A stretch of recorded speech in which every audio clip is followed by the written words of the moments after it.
नमस्कार दोस्तों। आज फिर एक नया टॉपिक लेकर हाजिर हूँ।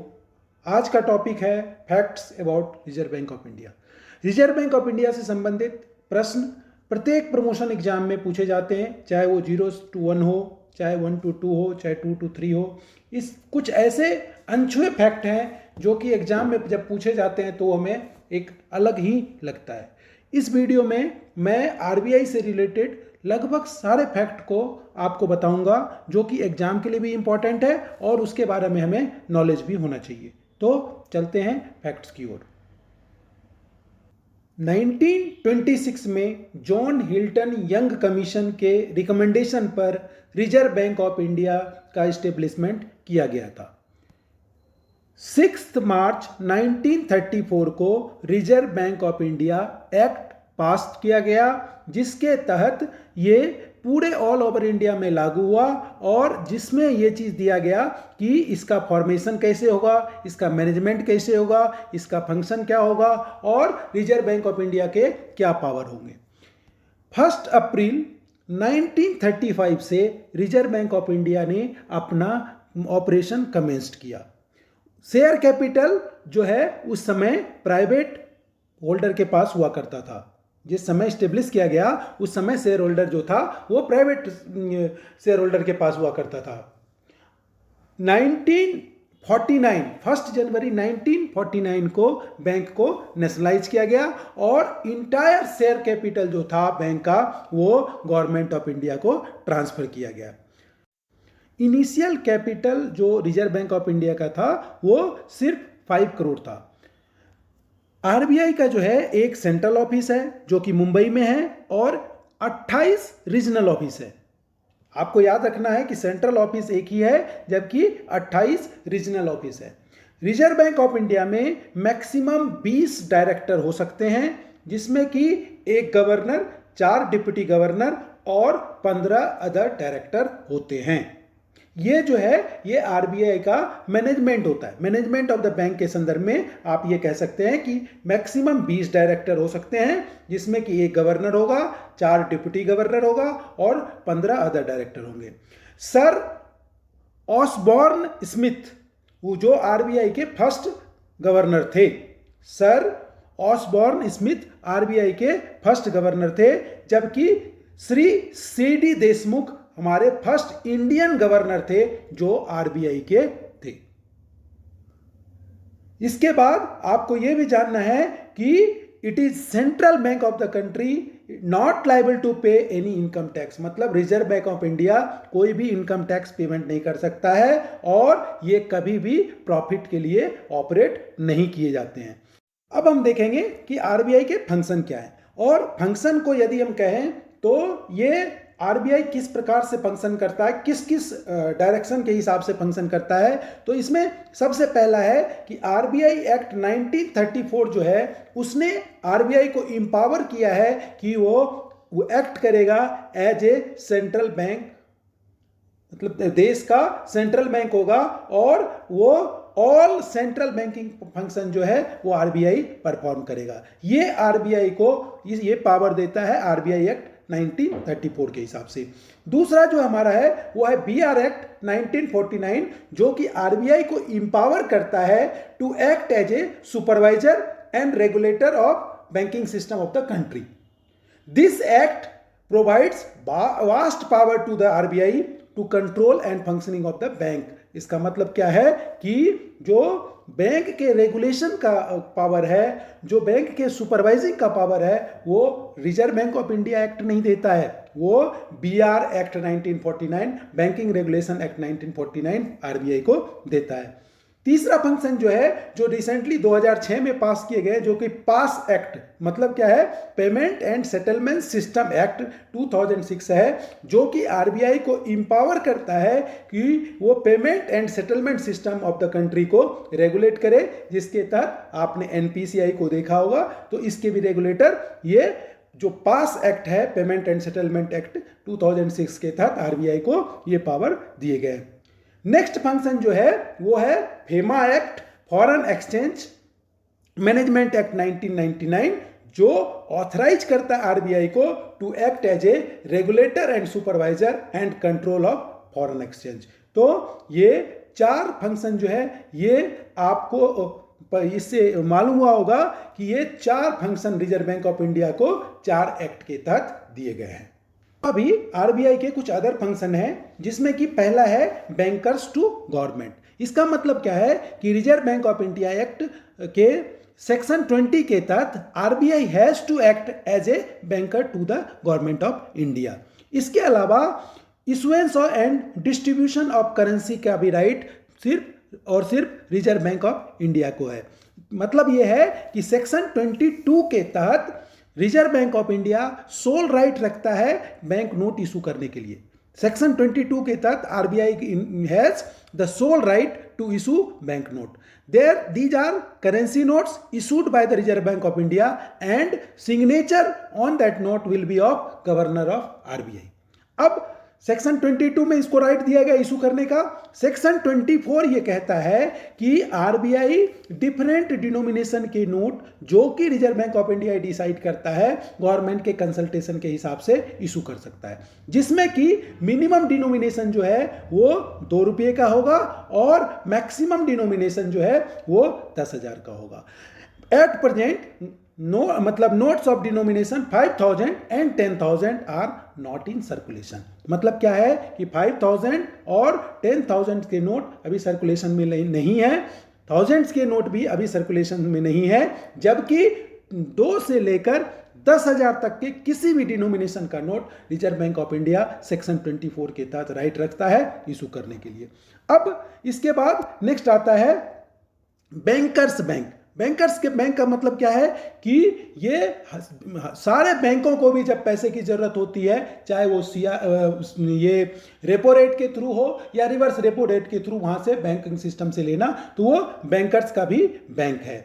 इसके बाद आता है कंट्रोलर ऑफ द बैंक। मतलब क्या है कि जब बैंक में लिक्विडिटी की आफियत मतलब ज़्यादा हो जाता है या वो कम हो जाता है तो उसको भी कंट्रोल करता है, बैंक को डायरेक्शन देता है कि वो किस तरह से इन्फ्लेशन रेट को मेंटेन करे। तो ये कंट्रोलर ऑफ द बैंक भी है।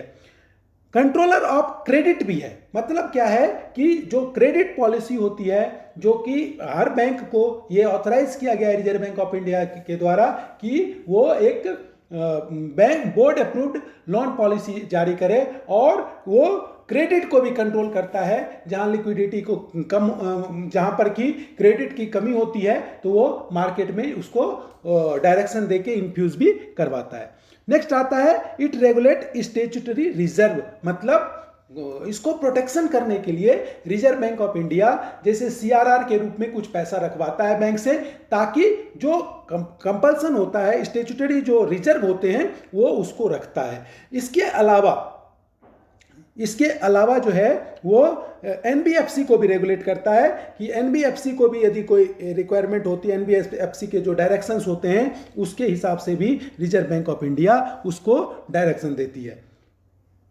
Collection of information. अब ये कलेक्शन ऑफ इंफॉर्मेशन की जब हम बात करते हैं तो रिजर्व बैंक ऑफ इंडिया ये एक जरिया होता है बाकी बैंकों, जैसे क्रिलिक वगैरह में हम रिपोर्ट करते हैं और वो क्रिलिक के रिपोर्ट को डिफरेंट बैंकों को भी वो उपलब्ध कराता है, जिससे कि ये पता चलता है कि वो जैसे हम एक लिस्ट बनाते हैं, कोई डिफॉल्टर का होता है, वो लिस्ट बना के रिजर्व बैंक ऑफ इंडिया रखती है। तो इससे एक अच्छा क्रेडिट का एनवायरनमेंट बनता है। यदि कोई गलत आदमी होता है तो उसका वहां से input reserve bank of India उस बैंकों को देता है। तो कलेक्शन ऑफ इंफॉर्मेशन करके थ्रू भी ये वो करता है। Ensure financial stability in banking system. मतलब बैंकिंग सिस्टम में जो फाइनेंशियल स्टेबिलिटी है उसको भी reserve bank of India maintain करता है।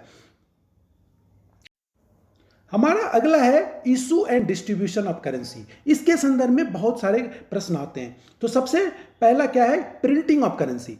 प्रिंटिंग ऑफ करेंसी का मतलब है कि इंडिया में 4 करेंसी नोट प्रिंटिंग प्रेस है, जो कि नासिक महाराष्ट्र, देवास एमपी, मैसूर कर्नाटका और साल्मोनी वेस्ट बंगाल, ये चारों जगह पे अवेलेबल है।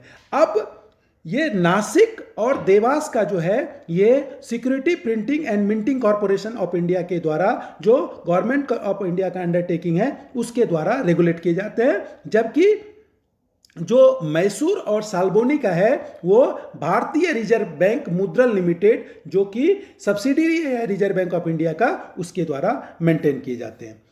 अब नेक्स्ट आता है कॉइन एंड 1 रुपी कॉइन। अब क्या कंडीशन है कि कॉइनेज एक्ट जो 2011 है उसके तहत मैक्सिमम डिनोमिनेशन ऑफ कॉइन जो इशू किया जा सकता है वो है 1000 रुपीज़ का। मतलब रिजर्व बैंक ऑफ इंडिया यदि चाहे तो वो 1000 रुपीज़ तक का कॉइन इशू कर सकता है। 1 रुपी नोट जो है वो उसको भी हम कॉइन के तरह ही डील करते हैं, सोचते हैं, क्योंकि उस पर सिग्नेचर जो है सेक्रेटरी मिनिस्ट्री ऑफ फाइनेंस का होता है।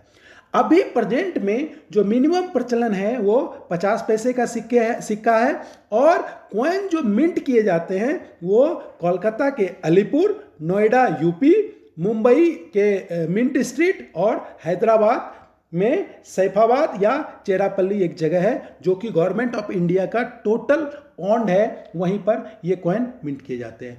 अब रिसेंटली अगस्त 2021 में रिजर्व बैंक ऑफ इंडिया ने कॉइन्स के संदर्भ में एक डायरेक्शन और जारी किया है, जिससे कि यदि कोई बैंक कॉइन को डिस्ट्रीब्यूट करता है तो उस संदर्भ में उसे जो है पर बैग इंसेंटिव मिलेगा। यदि कोई रूरल ब्रांच या सेमी अर्बन ब्रांच उसको डिस्ट्रीब्यूट करेगा तो उसे पहले 25 रुपीज़ कमीशन मिलता था पर बैग का, अभी 75 रुपीज़ पर बैग का कमीशन मिलेगा।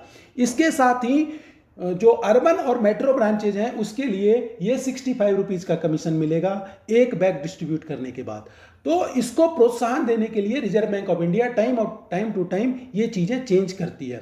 इसके साथ ही अभी ये कंपल्सन किया गया है कि जो भी डिनोमिनेशन का कॉइन मार्केट में अवेलेबल है हर ब्रांच को कम से कम एक बैग हमेशा अपने पास रखना है, ताकि कभी भी ये रिजर्व बैंक ऑफ इंडिया यदि चेक करे तो वो उसको हर ब्रांच के पास, चाहे वो 1 रुपीज़ का कॉइन हो, चाहे 2 रुपीज़ का कॉइन हो, चाहे 5 रुपीज़ का कॉइन हो, चाहे 10 रुपीज़ का कॉइन हो, हर किस्म का एक एक बैग कम से कम उस ब्रांच में होना चाहिए। साथ ही साथ रिजर्व बैंक ऑफ इंडिया ने कॉइन के संदर्भ में एक और डायरेक्शन जारी किया है रिसेंटली, जिसमें कि यदि कोई बल्क में कॉइन लेना चाहता है और वो उसका कोई भी मार्केटिंग उस तरीके से नहीं करेगा, वो गलत तरीके से उसको बेचेगा नहीं, यदि वो अपने यूज के लिए लेना चाहता है तो बल्क में भी कोई कंपनी ले सकती है, लेकिन उसके लिए उसका ड्यू डिलीजेंस बैंक को करना होगा। तो ये था कॉइन के संदर्भ में जो रिसेंट गाइडलाइन था। अब इसके बाद नेक्स्ट है इशू प्रोमिसनरी नोट और बिल ऑफ एक्सचेंज। मतलब क्या है, रिजर्व बैंक ऑफ इंडिया जो है ये ओनली सेक्शन 31 और आरबीआई एक्ट कहता है कि only the RBI and government of India have power to issue promissory note और bill of exchange payable to bearer on demand. Payable to bearer on demand, bearer on demand को जो है promissory note सिर्फ और सिर्फ reserve bank of India और government of India ही जारी कर सकती है। अब क्या है, minimum reserve system for issuing bank note. Minimum reserve system जो बैंक नोट का है ये सेक्शन 34 के तहत आता है रिजर्व बैंक ऑफ इंडिया के, और इसके तहत आरबीआई को मतलब असेट रखना, इक्वल अमाउंट ऑफ असेट जो है वो रखना पड़ता है अपनी लायबिलिटी के लिए, जिसको हम रिजर्व कहते हैं। ये असेट जो है ये गोल्ड के रूप में हो सकता है, bond issued by foreign countries के रूप में हो सकता है, मतलब आप फॉरेन कंट्रीज ने जैसे बॉन्ड दिया, बॉन्ड इशूड बाय गवर्नमेंट हो सकता है, या 1 रुपी नोट्स या कॉइन हो सकता है। तो ये रिजर्व के रूप में रिजर्व बैंक ऑफ इंडिया को रखना पड़ता है और उसके बाद ही नोट इशू करते हैं। अब इसमें जो टोटल रिजर्व है, इस रिजर्व में मिनिमम 150 करोड़ रुपए का गोल्ड रखना जरूरी है। जो भी मार्केट में है वो किस किस तरीके से रखा जा सकता है रिजर्व के रूप में, या तो गोल्ड के रूप में होगा, या bond issued by foreign countries होगा, नॉट इंडियन, फॉरेन कंट्रीज या foreign bond issued by government of India भी हो सकता है, और 1 रुपीज या के नोट्स या कॉइन हो सकते हैं। उसके बदले ही आपको करेंसी इशू की जाती है।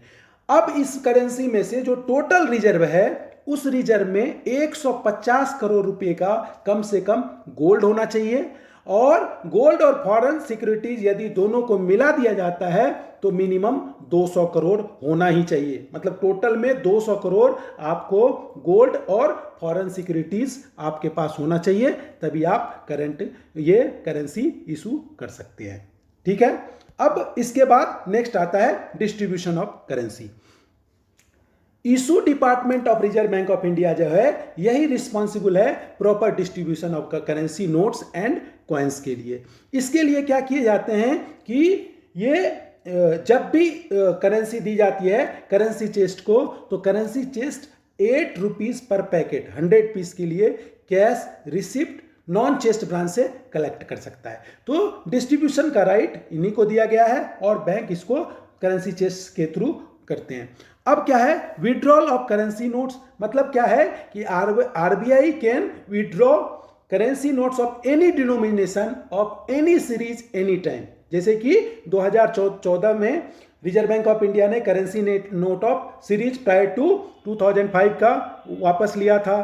फिर जुलाई 2016 में नोट्स जो है एक्सचेंज के लिए उसको सेलेक्ट आरबीआई ऑफिसेस में किया था। तो ये आरबीआई का पावर होता है कि वो किसी भी करेंसी नोट्स को विड्रॉल कर सकता है, मतलब वापस ले सकता है। नेक्स्ट है demonetisation of currency note. RBI can demonetise currency notes of any denomination. Demonetisation का मतलब ये होता है taking away the legal tender, जो कि आपको 8 नवंबर 2016 को किया गया था।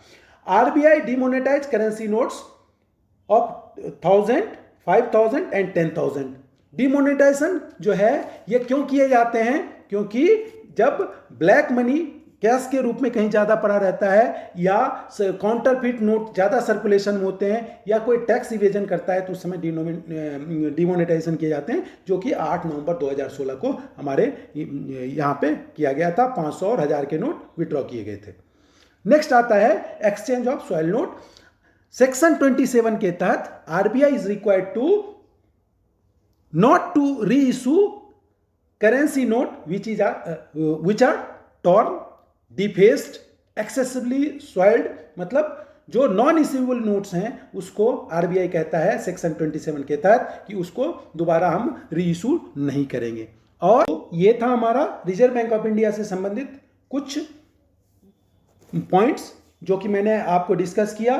फिर आपको अगले वीडियो में इससे आगे रिजर्व बैंक ऑफ इंडिया से रिलेटेड चीज़ें हैं, जैसे कि सीआरआर कैसे हम कैलकुलेट करते हैं, सीआरआर हम क्यों करते हैं, रेपो रेट क्या होता है, लिक्विडिटी एडजस्टमेंट फैसिलिटी क्या होती है, इसके बारे में मैं लगातार आपको वीडियो प्रोवाइड कराता रहूँगा। आपको अपना बहुमूल्य समय देने के लिए धन्यवाद। आपका दिन शुभ हो।